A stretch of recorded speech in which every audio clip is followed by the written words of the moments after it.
or what I would do, and I mean, what I typically do in these situations, just ask the client, like, how do you feel about dying with $40 million? Because I guess I'll take a little different position than you. I don't think it is a great evil. I don't. Well, I take a slightly opposing view. If you want to leave money to your kids, that's your prerogative. Yeah. I'm all for whatever the heck it is you want to do with the money. It's a question of, hey, did you mean to leave the kids $40 million? Mm-hmm. And so I think when you position it to the client, like, hey, how do you feel about dying with $40 million?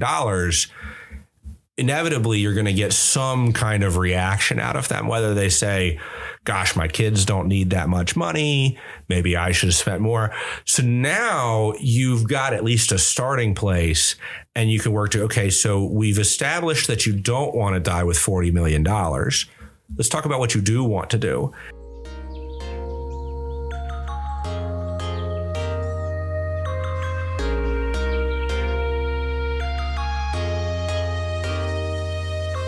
Welcome to the Money Alchemist podcast. My name is Brent Gargano. And I'm co-host Ben Jones. And here we are talking about the state of retirement in America. Well, that's a loaded term. What do you, just off the top of your head, where do you think we stand as Americans at the aggregate? Are we ready for this thing? I would tend to say, and I have the resources in front of me and have done the homework, so to speak. So I'll say the bottom line is not too great. It depends on who you are a little bit. And there are some simple, when we think about why is America's retirement situation not great, it actually is maybe somewhat of an optimistic note that it seems like there are some fairly simple things that lead to long-term favorable or unfavorable outcomes. Well, you mentioned not everybody, or there's some people that are doing well with retirement. And just to be specific, according to this, 30-page study that Vanguard did, what did they call this? It was like the retirement. So Vanguard did a study in 2023 called the Vanguard Retirement Outlook. Yeah. And basically the goal of the study was to look at what is the state of retirement in America, why is it that way, and what can be done to improve it. And so it looks at essentially households. It segments households by wealth level in terms of different percentiles, and then looks at how much does each household spend as a percentage of their income, how much does each household have the capability to replace as a percentage of their income, what has driven success or not in the other ones. And surprise, surprise, it's income. So 5% of Americans, according to this study, make over $173,000 a year, and they're the ones that are doing the best. The bottom percentiles, so the 70th, the 25th, the 50th, and the 70th, not so rosy. So we'll dig into the details here. But where do you think is a good start? Because this is a 31-page study here, and we want to highlight the important bits that our listeners can walk away with. And well, I want to toss a question to you as an advisor. So when you work with a pre-retiree, and you're starting to get familiar with their financial situation, you're starting to try to measure where they stand. Yeah. Do you have a rule of thumb in terms of like how much of their income they save? Because this study in particular, and really a lot of financial planning, is based around what's thought of as an income replacement rate. So for example, if you make $100,000 a year and you don't need to replace all 100,000, because typically there's some tax savings when you retire. You don't need to save money anymore when you retire. You're just simply living out of the savings. So the rule of thumb that I've always heard about is between 70 and 85%. I hear that too. Personally, when it comes to my planning methodology, unless I know a lot of information about you, which I should as a financial planner, I'm starting you at 100%. And we learned that Basically all of my clients start at the 25. You're at the 25 25th percentile until proven otherwise.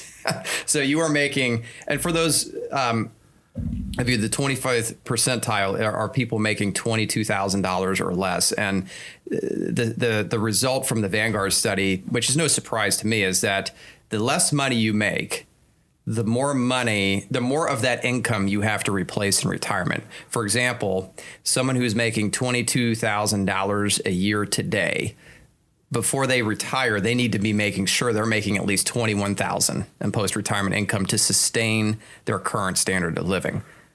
However, on the opposite side of the spectrum, the 95th percentile, if you make $173,000 or more, you don't necessarily need $173,000 in post-retirement income. In fact, the study suggests that you only need 43% of that.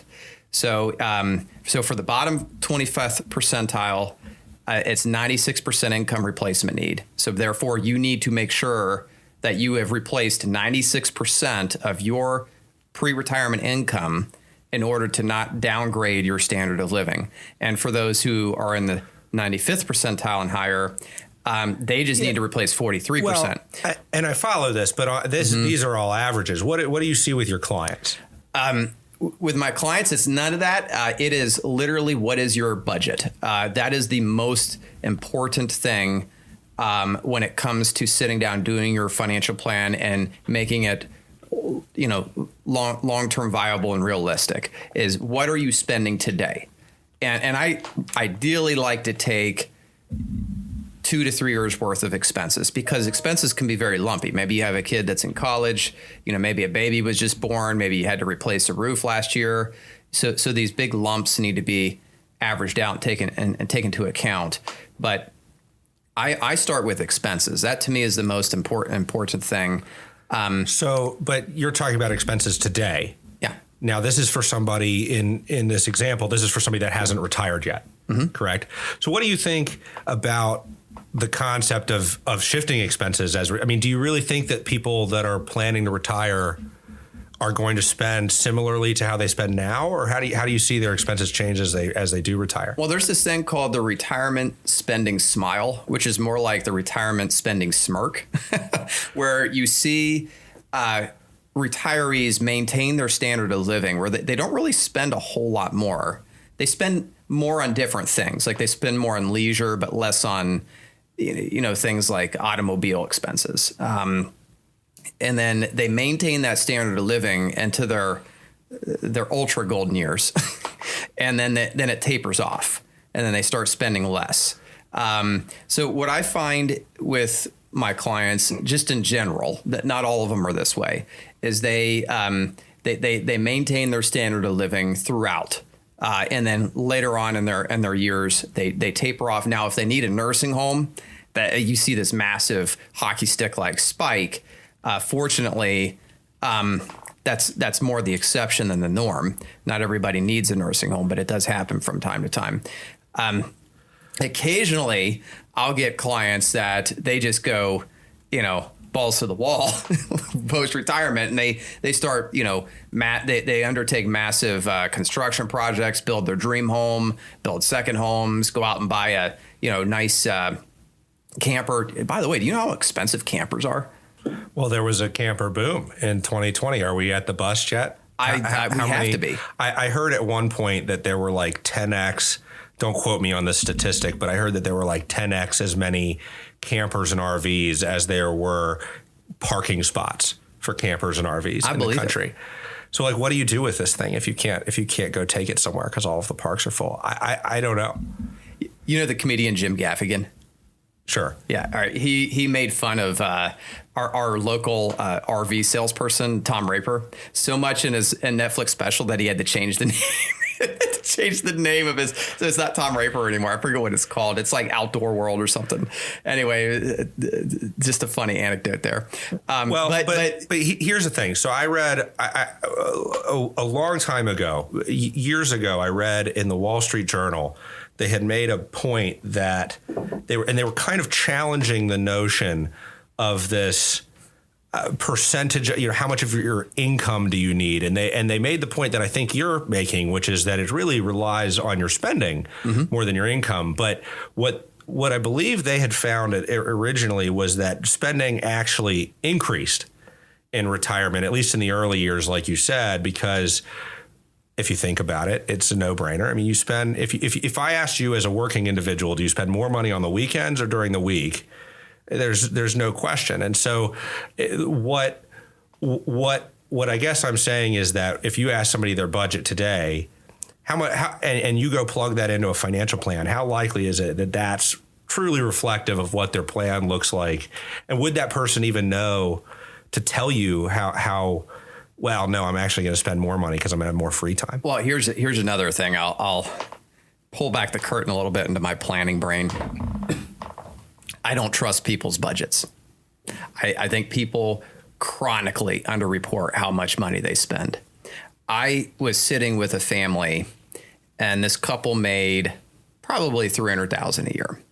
And they told me with a straight face, oh, we only spend $6,000 a month. Well, you know how you can avoid this, right? There's an easy way to manage this. And I'll tell you right now, they do not.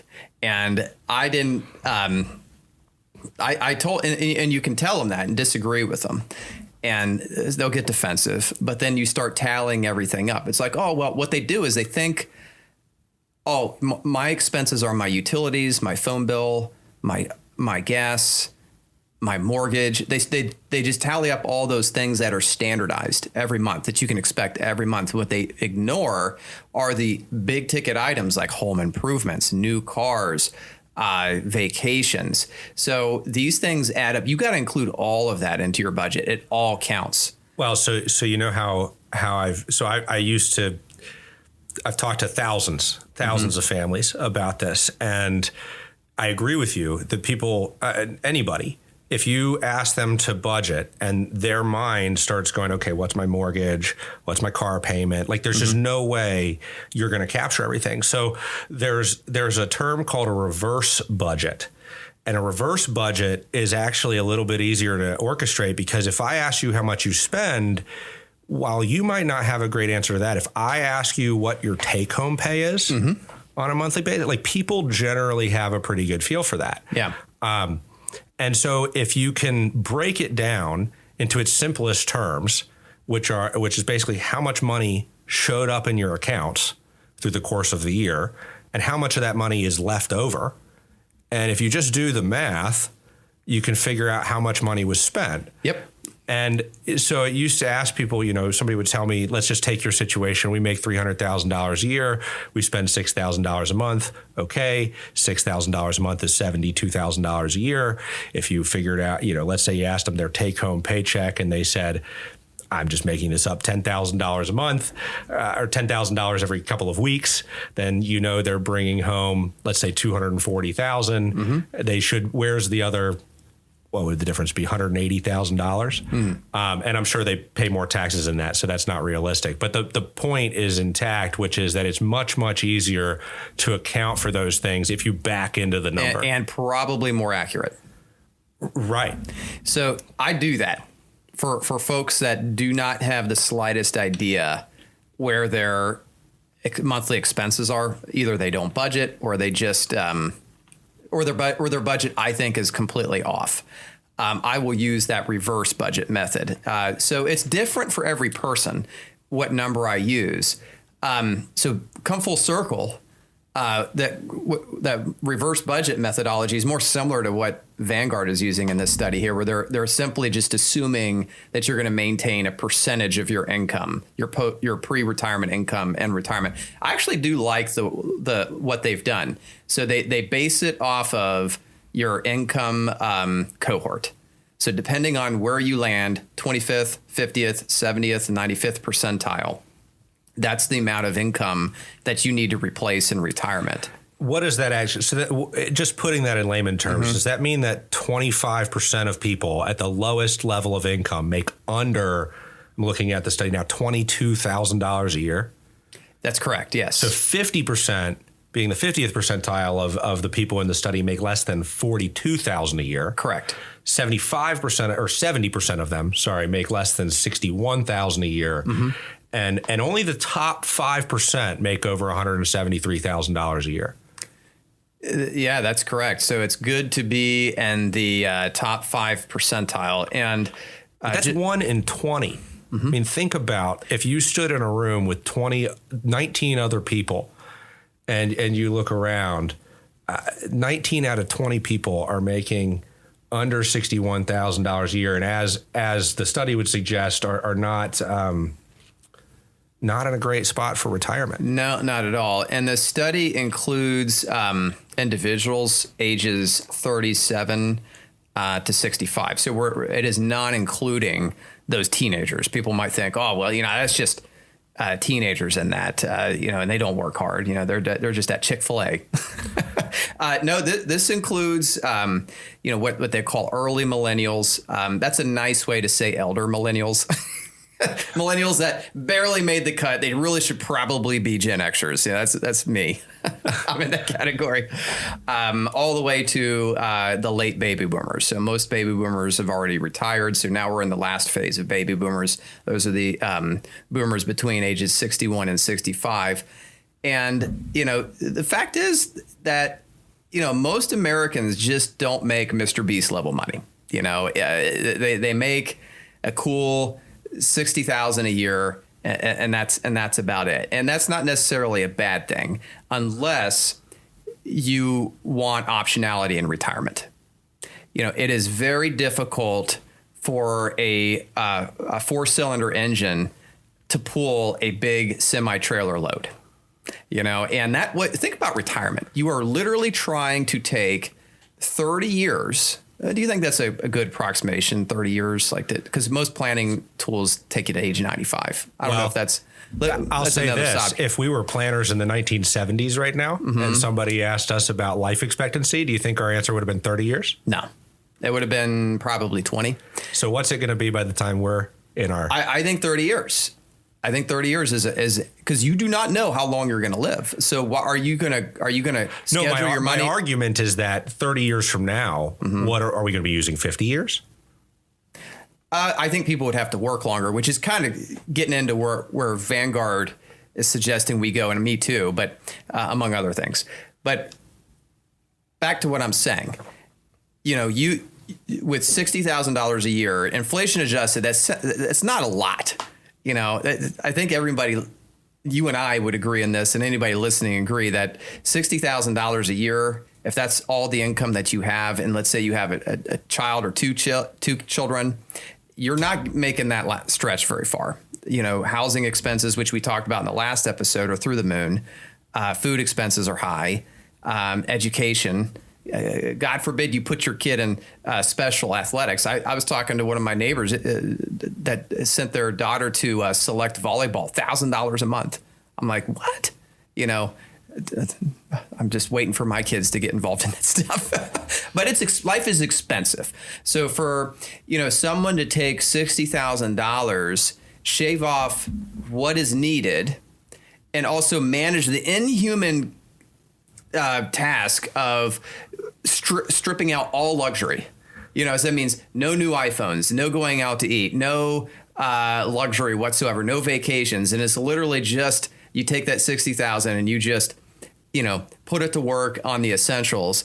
And then maybe, just maybe, you have 15 to 20% to save for retirement. That's what it would take. So it would take, that's the equivalent of a 4-cylinder Honda Civic pulling a full load, a semi-truck trailer full load. I just think it's very difficult to do. So the mission, in my opinion, is to make more than $60,000. So that let's look at the 95th percentile, for example. It's a totally different ball game. I'm interested to think or to hear your thoughts on that. Yeah, well, I mean, it's fairly simple as a concept. If you make more money than you have to spend every month, then you have the ability to make choices with what you do with the excess. So whether you save that or you spend that, certainly we've both worked with clients on either sides of those coin, that coin. But if you think about what you were saying before, which is that you're planning for a 30-year retirement, what we're looking at here is like a 40-year career. So you have to be able to take 40 years of your life and save enough money over the course of that 40 years to almost do it over again. Yeah. With none of that income, and for most of these people, getting back to your question around 95th versus what have you, the lower income cohorts, and this is one of the reasons that I think people are very quick to say that Social Security is going to be taken away. When you talk to average America, they rely on Social Security. Right here, look at this 25th percentile. What percentage of their income replacement is driven by Social Security? Look at that, 62%.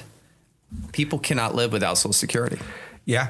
So you think about how tricky it's gotten in the political situation today with the, I'll say, average American and how disgruntled they feel.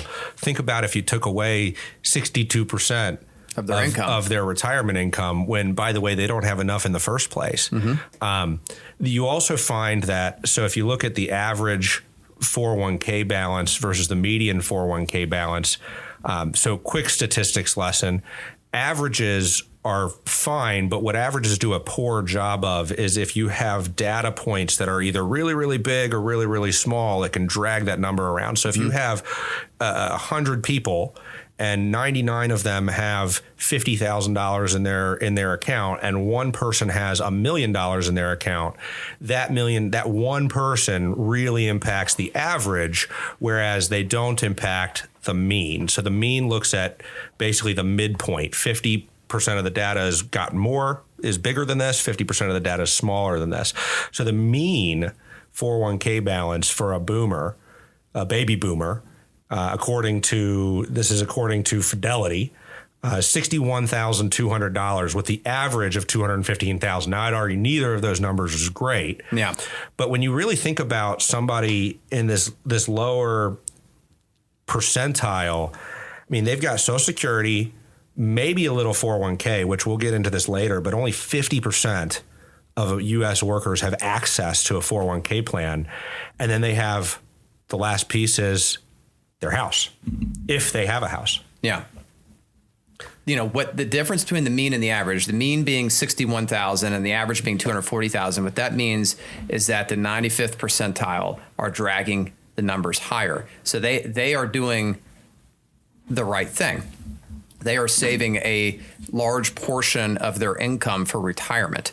Now, you may argue, well, that's because they have the ability to do it. You know, if I made $250,000 a year, it would be so easy for me to save.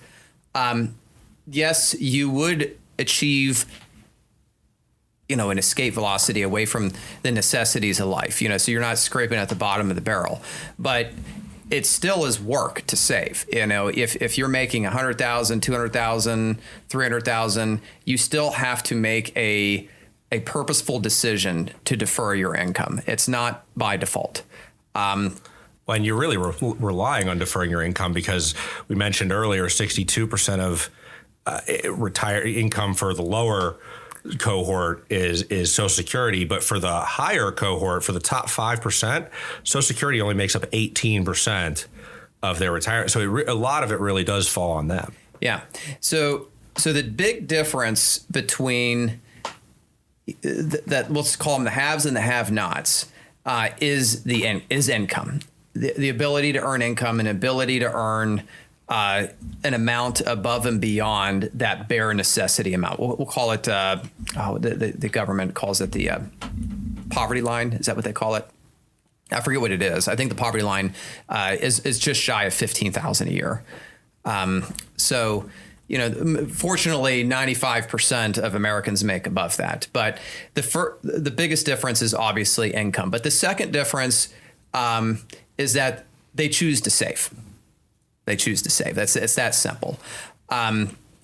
Let's get into talk about what people can do to get to the 95th percentile, because that's where you want to be. You really want to be making above 60,000 a year. Ideally, in a household that makes what was the 95th percentile, 197,000, I think. 174,000. Okay, so the study tells us it's good to be there. So what do we do now? Well, it ultimately depends on your age, because looking at this chart from JP Morgan has this thing called the Guide to Retirement. And within this Guide to Retirement, they detail on, looks like page 19 here, annual savings needed if started today, household income around $90,000. So this is, again, using averages. Average analysis of the averages is average analysis, but this does give us some sort of point here. Ultimately, it depends on your age. Time value of money is very meaningful, compound of interest. So for someone making $90,000 today, if they just want to replace $90,000 in income by age 65, if they're starting at 25 making that, of course, nobody's 25 years old making $90,000. Let's be real here, but just for the sake of entertainment here, the deferral requirement is only 8%. You know who Dave Ramsey is, right? He's the popular guy, the 7 baby steps and all that. He suggests that everyone save 15% for retirement. Well, and I'll tell you one of the reasons why this is so impactful is back to our Vanguard study. What it found was that one of the most important drivers of success, and they actually ended up finding that millennials, younger generations, have a more optimistic, they're more optimistic about the prospects for younger generations. And it's because they specifically cited in 2006, there were changes that were implemented that introduced a couple of key things to 401k plans. Automatic enrollment, meaning when you show up at a job, they can automatically put you at a 3% contribution in your 401k, and they are incentivized to do so. Companies that put this in place get tax breaks. Automatic increase, meaning when your contribution turns on, they can automatically once a year bump it up by a percentage. And now they have safe harbor matches, and they also had qualified investment elections. So like, for example, used to be when you signed up for your 401k plan, they were only allowed to put you into a money market fund. Mm-hmm. So when you made your 3% election, your money went into the plan. If you didn't make an investment election, your money would just stay in cash, basically. Now, what happens is if you don't make an election, the money starts flowing into your plan by default. It starts increasing by default, and they opt you in to what's called a target date fund, which invests you more aggressively if you're younger, more conservatively if you're older. And that change alone, back to your point about you only need to, if you start at 25 years old, 8% is all you. 8% So you deferral. think about a 3% contribution plus another couple percentage in employer match just being invested, and how much difference that can make in this when we think about 4 years. The generic save 15% of your retirement, or save 15% for your retirement, that really only works in a very small cohort. So that's between ages 35 and 40, incomes ranging from 70,000 and above.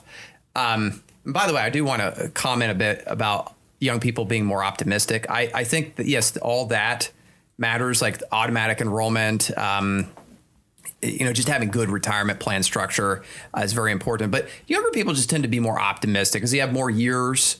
Their careers are no. What I'm not saying that younger people are more optimistic about their retirement. What I'm saying is that when Vanguard did their analysis, what they found was that the projections show that younger people are more prepared. Oh, yeah.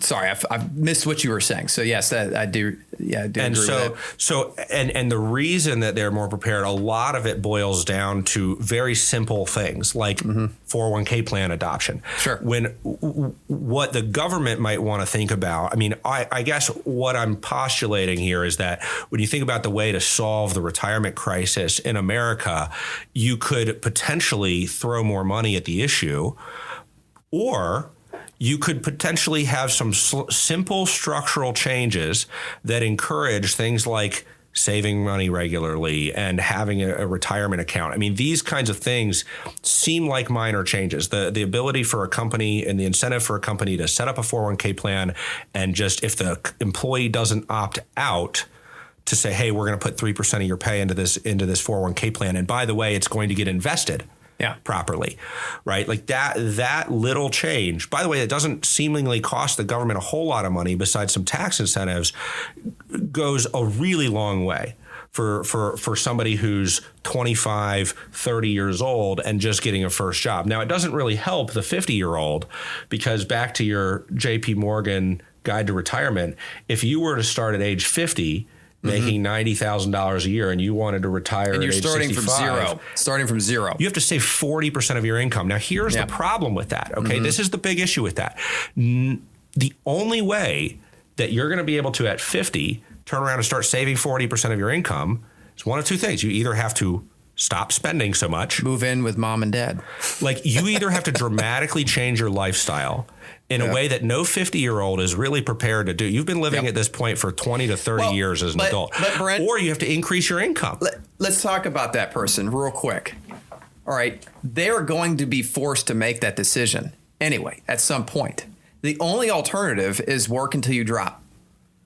Sure. So at some point, the piper has to be paid. There is a reckoning. You have to decide to change your lifestyle. Either life is going to do it for you or you are going to do it electively on your own terms. Or you could increase your income. I mean, I guess what I'm trying to say is good luck. Yeah. I mean, what 50-year-old, I mean, we've both worked with a lot of clients and we've talked to people in all different age ranges. What 50-year-old have you talked to where you could say, hey, you need to cut your spending such that you could save 40% of your income? I mean, it doesn't even, I mean, it just seems ridiculous. So the point is to increase your income and on top of that, save as much as possible realistically within reason. But most importantly, or not, I shouldn't say most important, it's kind of my shameless plug here. Have a financial plan. Sit down with a financial planner, map out your savings, map out your future the best you can. You know, we ultimately can't predict the future. You and I are not Nostradamus, but we can use these sophisticated planning tools to figure out, okay, are you on track or off track? You know, like a Monte Carlo analysis. All a Monte Carlo analysis does, it does not forecast your future. It simply tells you today, are you doing the prudent thing today? You know, should you be doing more or should you be doing less? You need to be doing that with a financial planner. These generic tools, I think that if I'm walking away with anything from Vanguard Study, is a generic tool like save 15%. It only applies to a small set of people. And most likely, if you're listening, it probably does not apply to you. You might be good to save less. You might need to be saving more. And then next step is, okay, well, let's say you need to save more. Well, how do you do that? How do you increase your income? I mean, this could be a podcast episode just in itself. How do you go from $60,000 a year to $160,000 a year? That is not easy. I'll tell you personally, because I have experience with this. You know, I think we both do, honestly. You have to be willing to say no to complacency. You know, it is so easy to get comfortable, to get in a routine, to get into a rut, and just not want to change anything. My wife and I were talking about this on the way here, you know, because I've got to teach a class in our church congregation on giving and money and all that. And there's this scene in it's called True Detective, where Matthew McConaughey is talking to Woody Harrelson, and they're at this tabernacle. They're at a revival, and Matthew McConaughey basically is just making what I think is a pretty astute observation about people there, and it's edgy. It is very edgy. And Catherine's like, "Don't ruffle any feathers." Just that people come here, they just want to be comfortable. They don't want their feathers ruffled. They're just here for comfort. And it's like, my gosh, you know, isn't that such a corollary to what we're talking about here? People get comfortable in their with their level of income and they become content. You have to say no to that. You have to be willing to take a risk, to re-educate yourself, to go back to school, to go out on your own, to really do something different. You know, find where the money is and then chase after it. Well, I'll tell you something interesting. I mean, I know that what you're saying is that, hey, look, I mean, at the end of the day, if you are in the bottom 50%, you have to try to do something to take control of your situation. But let's assume that can be hard to do. I mean, admittedly, it's that very can be hard to do. So one other thing that the study that we're talking about did find was that one other way to close the gap is to leverage your home equity. So they talked a lot about whether or not, I mean, the original calculations basically showed that these folks in the lower cohorts, they're going to have about a 30% gap between what they need and what they're going to have. They were able to close that gap. Now, the study was originally done assuming that they held on to everything they had. One of the biggest changes that could be made without having to change income and what have you is just to monetize your house. So the way they looked at that was whether or not you could sell your house, downsize and rent, whether you took a reverse mortgage. I mean, there's a handful of ways to unlock home equity, but by using the house as a funding source for retirement, the gap closed by almost 20%. Yeah, which is something. And I you think about this, it makes sense, right? Because they've got Social Security, 401k in the house. I mean, ideally, you wouldn't want to be put in that position, which is why I'm saying option one should be to increase your income. That should be the first thing you try to do to try to resolve this retirement savings gap, if it applies to you in your life. If you do not have that option, or you just are content to make an income that is less than what is required to reach the truest financial independence escape velocity, then that is an option. Is you could defer, you could tap into home equity to fund your retirement. But other options are you could defer retirement. So I think that is probably going to be the biggest thing that we see happen, is I think people are willing to work longer than they are to let their homes go or tap into their home equity. Having a paid off home is such a point of pride for the vast majority of Americans. I actually just had this exact scenario for a client of mine. And, she is in a position where selling her home that she has had for 40 years would be very beneficial. And she would have enough equity to literally rent for the next 30 years if she wanted to. And her decision was, no, I've lived here for 40 years. This is my home. And I think most people will probably think in those terms. So if put into an emotionally charged decision like that, I think most people are going to think, how about I just work a little longer or find a part-time job here or there? So I think the forced solution that's going to be thrust onto most Americans is they're just going to work longer. They're going to work till 70, 75, and hopefully that'll eke them out enough to sustain the rest of their lifestyle, the rest of their lives. And if there's anything that I can never discount Americans for, and that is for figuring things out. And I think this is true for humans at large. I don't necessarily think it's unique to Americans, but if you go into retirement and you don't have a penny saved, which would really stink, all you have is Social Security, you're going to figure it out. I don't think you're going. Well, you're going to be forced to. Yeah, you're going to be forced to. For one, but two, I mean, I think things at the end of the day are going to be pretty, you're not going to be destitute. You're going to not be in a position of option. In my newsletter, I said, if you don't save and you neglect your retirement, you're going to have, your choices in retirement are going to resemble the choices of long-term stay at your local penitentiary. You have bedroom options in the prison. I mean, they're all bad. There's not a single one that you can point to and say, there's the ticket to the good life. So you really want to make every effort you can to boost your income. If that means making yourself uncomfortable, going back to school, retooling, going independent, doing something different to enhance your earnings potential, that's the best thing that you can do. The second best thing you can do, which is only available to those who are younger, and that is save early. Save early. As we mentioned, someone who is making $90,000 a year at age 65 that is 25 today and is making $90,000 a year and wants to retire at 65, all they have to do is defer 8%. Of course, the variables here are you're in a 60% stock, 40% bond portfolio. Inflation averages 2.5%. So there's some variables that that are taken into account. Now, fast forward to age 50. So $90,000 a year. You need to replace that income starting at age 50 in just 15 years. You have to save 40% of your income over the next 15 years. This is the number we talked about before, because they're not going to take nobody's going to. No reasonable person can reduce their spending by 40%. To thus increase their savings by 40%. So it's not very realistic. Now, I'll say the really hopeful thing that I think about as we talk about this is that. So I have a number of clients who are in their mid 30s that have been saving regularly. They're concerned about their financial future. They want to make sure that they don't put their families and that they're in a bad position, that they're able to retire at a reasonable age. And so they've been saving for a long time. That's part of why they've sought out a financial advisor in their 30s.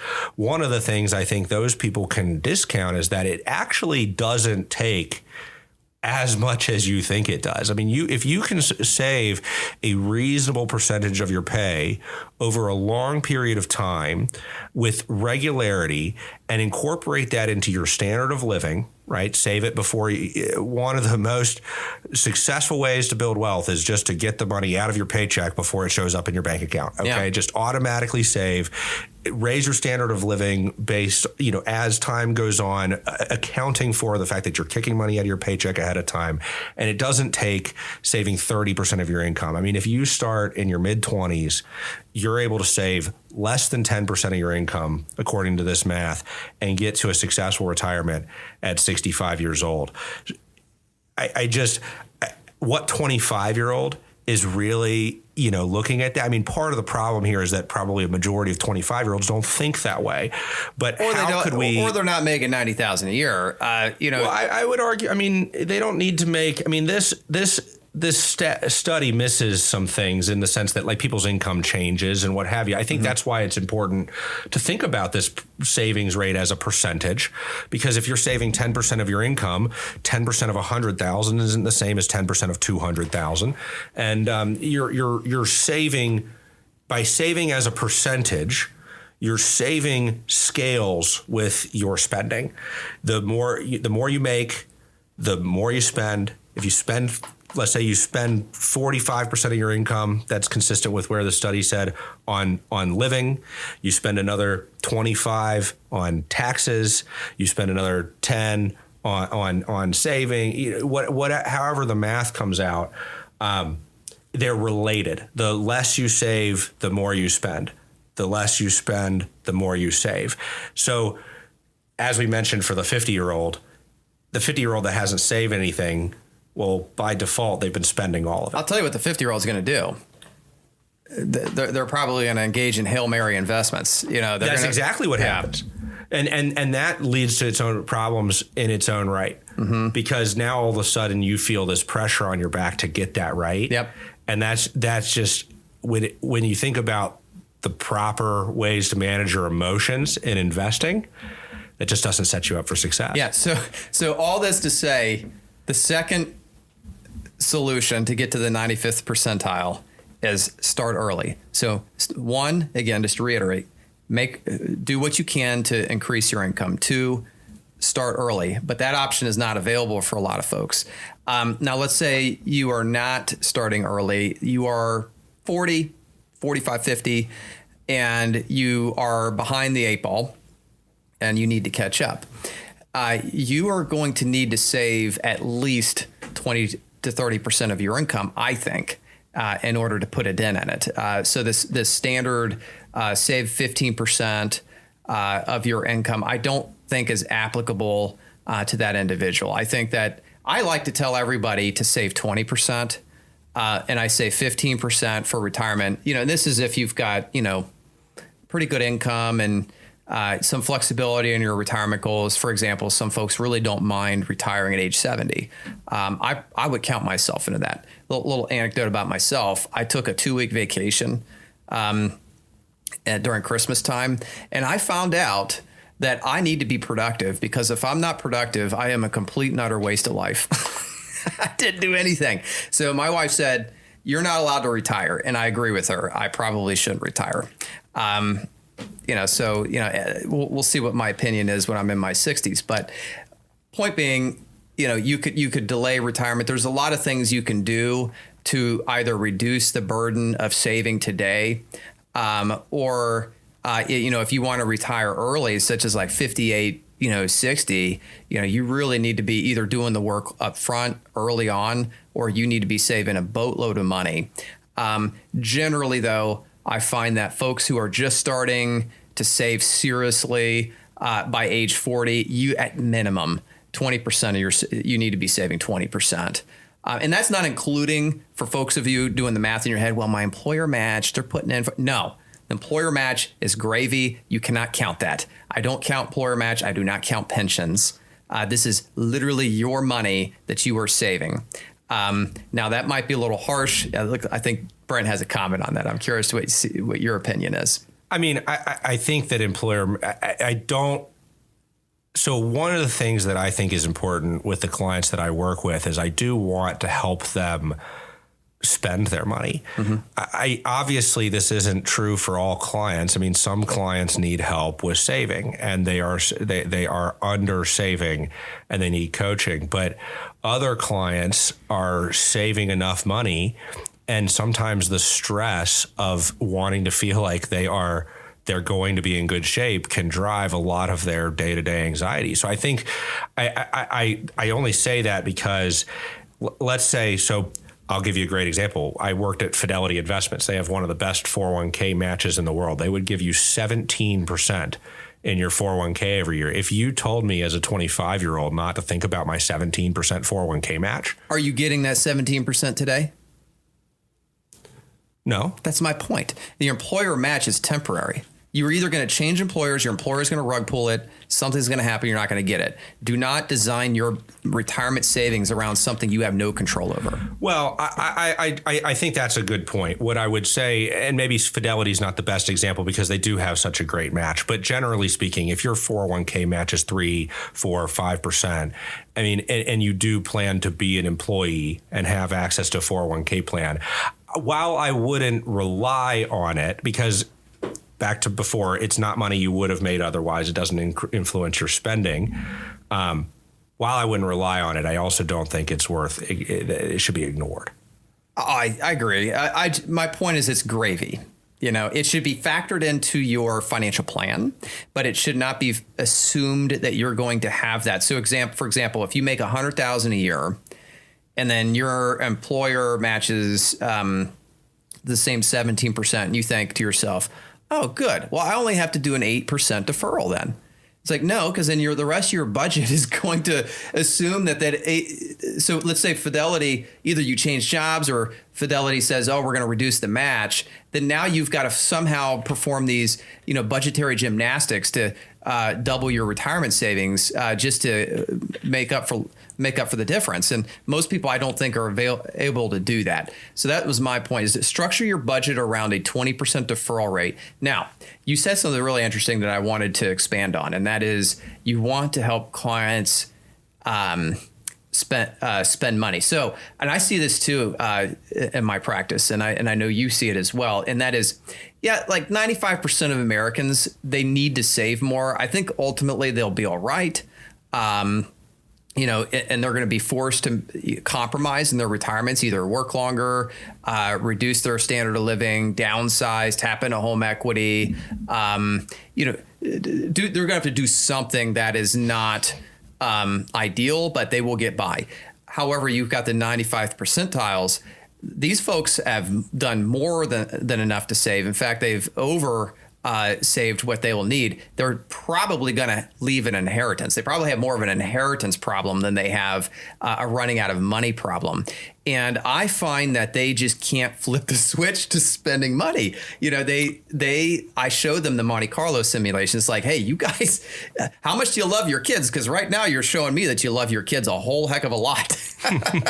So that to me is an interesting challenge, because it's different. What makes you well prepared for retirement is the same skill set that makes you really bad at using that money in retirement. I know. Yeah. And I think the book of Ecclesiastes is written by the famed wise man, and he called it a great evil to leave money. I work and I labor and I save all this money and only for someone else to enjoy it is a great evil. And I think that is a really powerful way to put it. Is like, you save this money. You sit down with your financial planner and the financial planner says, hey, you guys are going to leave quite the inheritance here. Is that intentional? That should be your sign to let's plan how to spend some of it. Well, so it's funny you bring this up. I teach a class at the local university about retirement planning. And our first class, I had this is very reminiscent of a case study. So I had prepared a case study for the class. And in the case study, you had a couple who was in their mid 50s and they had kids that were getting ready to go to college. The wife had family that lived overseas. She was burnt out at work. She wanted to retire. The husband, his dad, had gambled away all of his family money. And so he was really, really hyper focused on saving. And so husband and wife were having arguments about how much money to fund of the kids' college, when to retire, how much time could be spent going over and seeing family overseas. And the truth was these people had managed to save $5 million in their mid 50s. And in the case, it said that they think they spend $80,000 a year, but they don't track it. Okay, so I handed out the case study to all the students and I let everybody group up. And what was interesting was there were a lot of observations around they don't track their spending and maybe they should track their spending. But there were very few observations around, wait a second, these people have $5 million. They only think they spend $80,000 of it a year, which for the listener listening, if $5 million, you should be able to spend a lot more than $80,000 a year. So as far as worrying about how much they're tracking it, not a big deal. And like they could basically retire today. But there's all this fighting, there's all this tension going on in the household around funding the kids' college, getting ready to retire, all this. So I had started the class by asking the question, how do you assess a client's goals? Like, how do you ask a client about what they want in life? And the kind of, it was kind of a trick question, because in this case, if you had asked this family before going through the planning process, like, what do you want? Like, what do you want to spend your money on? Do you think that the couple is going to tell you what they actually want to do? Or do you think they're kind of crossing things off the list in the back of their mind as they're trying to articulate to you what they want to spend their money on? So instead, what we ended up doing at the end was we built the case out in financial planning software. So we took the financial planning software, we put the statistics in, we put it in the case exactly as they give it to us. You spend $80,000 a year, you've got $5 million, exactly as the client had told it to us. The result was that the client passed away with $40 million. And so I guess my suggestion, or what I would do, what I typically do in these situations, just ask the client, like, how do you feel about dying with $40 million? Because I guess I'll take a little different position than you. I don't think it's a great evil. I take a slightly opposing view. If you want to leave money to your kids, that's your prerogative. Yeah. I'm all for whatever the heck it is you want to do with the money. It's a question of, hey, did you mean to leave the kids $40 million? Mm-hmm. And so I think when you position it to the client, like, hey, how do you feel about dying with $40 million? Inevitably, you're going to get some kind of reaction out of them, whether they say, gosh, my kids don't need that much money, maybe I should have spent more. So now you've got at least a starting place, and you can work to, okay, so we've established that you don't want to die with $40 million. Let's talk about what you do want to do. And you have levers you can pull now, opposite levers than the lower cohort faces. You could retire sooner. Mm-hmm. You could spend more. you could live longer, right? You could gift money away. You could donate money. Like there's all sorts of things that you can do. And now that you're starting at a place of, I don't want to die with $40 million. When you ask those people like, so what do you want to do? Maybe instead of thinking about a list and, in their head and kind of crossing things out, maybe now they're trying to come up with ideas like, well, what are we going to spend it on? And I think that's, I think for, as we said, the study is pretty grim for 19 out of 20 people. Yeah. Right. Well, it's grim for, I would say it's grim for 1 out of 2 people, because really we didn't talk much about the cohorts in the 70th and 40th percentile, but they're not as bleak. They're still not. They're not great. And candidly, I'm not that optimistic that folks in those cohorts are going to have a very comfortable, cushy retirement. But I don't think that is true today either. I think if you look at those same cohorts 20 years ago and look at how is their retirement going today, you will find that they're making it. Their quality of life isn't. But that was different. I mean, 20 years ago, let's think about retirement in America. I mean, over 100 years ago, retirement didn't exist. I mean, there was no social security system. The idea of retirement wasn't how we thought. In what ways do you think retirees in those not to get too off track here, but I'm curious, in what ways do you think retirees in those cohorts today, we're talking like the middle America, pensions?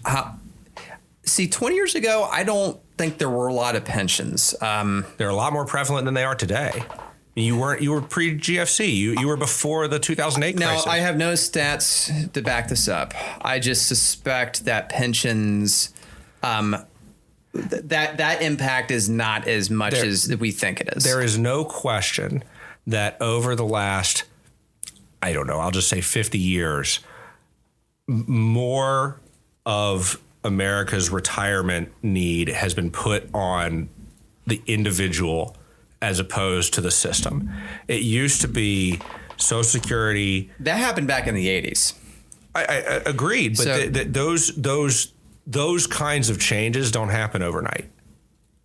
I agree. Not to get too focused on this. I just don't think that people on the average, middle America, that retired 20 years ago versus today are that much less or more reliant on pensions. I think maybe we've seen, a small reduction in pension qualification and pension distribution over that past 20 years. But I don't think they're happier.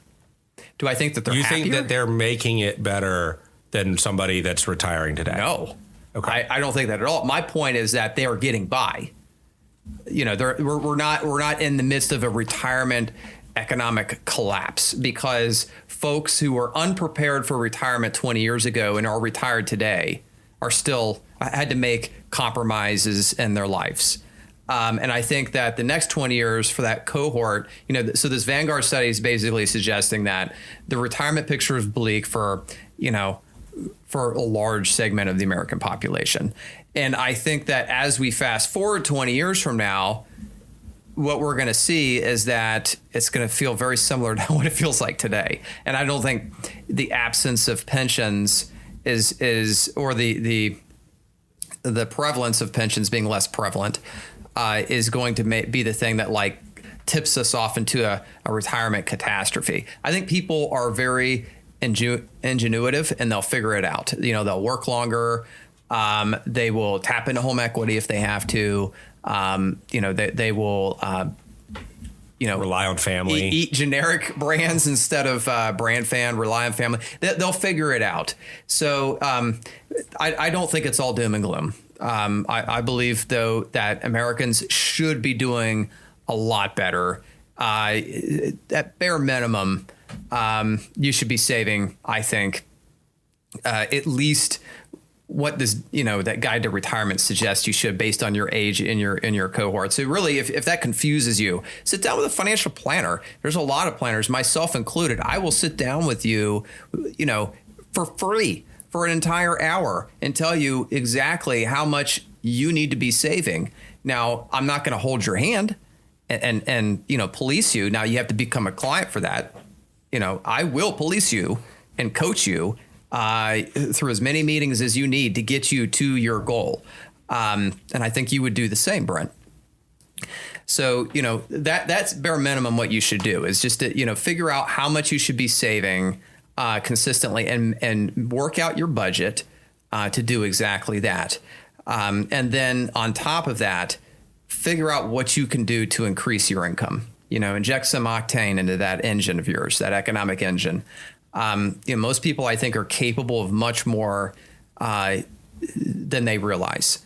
And one thing I can say about myself, I'm pretty self-aware most of the time. Although my wife reminds me painfully when I'm not. Is that kind of one of those ironic statements? I guess could be. The guy that says he's self-aware is probably the least self-aware guy in the world. I very well could be, and hopefully you're open enough to tell me if I'm not self-aware. But one thing about one personality trait that I have that I've discovered is somewhat unique, and that is I am very comfortable with uncomfortable change. Like if I have to shift gears and change to make things different for myself or my family to improve either our standard of living or our education or just our general circumstance, I will do it. I've done door-to-door sales before. I quit my job and sold my house in the same day. And I didn't just quit my job. I was planning on changing entire career fields, and I was fine with that. I was somewhat excited, and I come by it naturally. I get it from my mom. My mom, just for fun, growing up, she's never been comfortable. She's always been always had a tinge of anxiety about anything and everything. My dad would call her a bundle of nerves. My mom, just for fun, would change the furniture up in the living room, just for fun. Like, who does that? Who picks up a couch and moves it from one end of the room to the other just for change, just for a fresh look at things. So I definitely get it from her. And I do realize that that's somewhat unique. And that is ultimately what's driven me to this opinion that I have, which is a bit harsh, and that is do not become complacent. Always look for areas of opportunity to improve your standard of living. And whether that means shifting career goals or just aiming higher in the corporate ladder than you currently are, then by all means do that. And I think that's the message I take away from this Vanguard study. Honestly, is just do what you can to make more money, and then once you do that, do what you can to save more. That's really the ticket to the 95th percentile level. I mean, it's not rocket science when you boil it down to that. It's like people telling you, this is how you lose weight. You lose weight through diet and exercise. It sounds so simple, right? Simple, but not easy. Yeah, but in terms of executing, my God, is it difficult? Well, I'll agree. I'll offer some of my 2 cents. I think one of the most important characteristics you can have in life to be able to get yourself ahead, I think a lot of people mistakenly think that the answer is smarts, that you need to be more intelligent. Newsflash is that there's over 1,000 people a year that get a perfect score on the SAT. Okay, and that's every year. I mean, when you think about how smart, there are a lot of smart people out there. So competing on smarts, especially as the world becomes more connected and more digital, is really, really tough. So what I believe is that you have to position yourself to be able to be more flexible than the other guy. And I think this is what you're saying too, which is that flexibility comes in a lot of shapes and sizes. It can be willingness. Like, I think your point boils down to your willingness to be flexible. I think it can look like a pile of money. I mean, obviously, if you have a bunch of money in the bank, you have the capability to be more flexible than somebody who doesn't have money in the bank.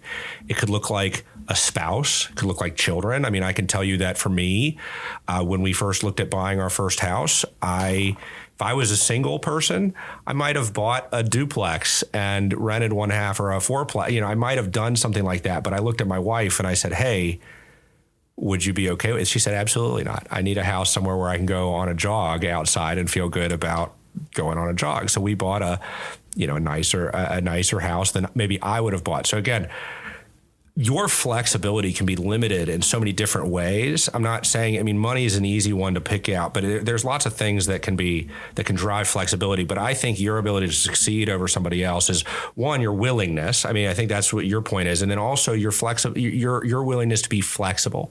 Well, this whole conversation could be summarized here. The more flexible you are during your working years in terms of savings, career options, making the prudent choices, the more flexible you can be in retirement, the more choice you have. Yeah, I think that's a great spot to wrap up. Thanks, Brent. Where can our listeners find more about you? Well, my website is www.infinitewealthplanning.com. You can reach out through the website. We have resources there that are available, as well as some information on myself and the firm. We also have a Facebook page, Instagram page, and I am on LinkedIn personally. You can actually find me on LinkedIn now, but the best place to stay in touch with me is on X, or AKA Twitter, at the Carrot Stick. That's the KARAT Stick.